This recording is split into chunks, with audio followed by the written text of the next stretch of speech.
Alex Arthur Design here with a point cutting tutorial for those split ends that are driving you bonkers. Also, this is super handy for fringe trims. If you've already cut your fringe and you've cut it horizontally, this will soften those lines. Step 1, wrap dry your hair. Look at my past tutorials for that.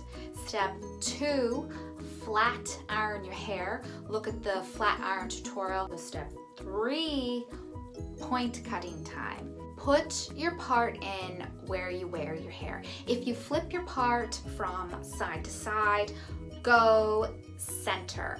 A safe bet, if you're unsure, is always to go center. Definition of point cutting is when you have cut a horizontal line and now you're going to use the tips of the scissors to soften that line up on a vertical. Hold your hair nice and tight in between your pointer finger and your middle finger.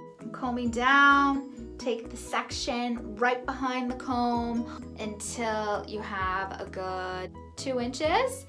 As you can see, my hair is already quite nice and soft, but I'll just demo for the heck of it. So just be mindful when you play with elevation and over direction, which means moving it up and down and away from the head, you can potentially mess around with the lines. This takes practice, and just hold it as tight as you can.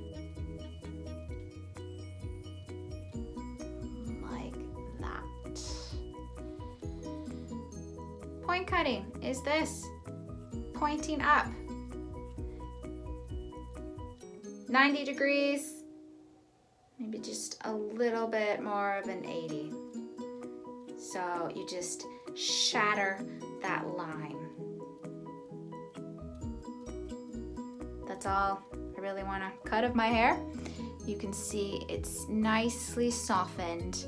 There are no hard lines. I'm gonna do the other side for balance. Scissors down, get your comb. Nice and tight. I'm holding the ends here to create some tension. Take those 2 fingers, follow the comb down till about 2 inches from perimeter. Comb down, bring it in front of your face, fingers tight, and cut. When you're cutting, you're closing your scissor on the down stroke. Cut down, down. Create kind of like mountains. Let me see. Like that. Quick note is do not use kitchen scissors. It will give you more split ends. That is the reason why stylists spend hundreds, sometimes thousands of dollars on a good pair of shears. So go online and buy yourself a pair of scissors specifically made for cutting hair. Your hair should feel a lot smoother, and if you have gone at your fringe, just pretend what I just did was with your fringe. Hold the hair tight. Let's say it's there. Cut this way. Follow me, like me, spread the word. Alex Arthur Design. I am here for you and your hair needs.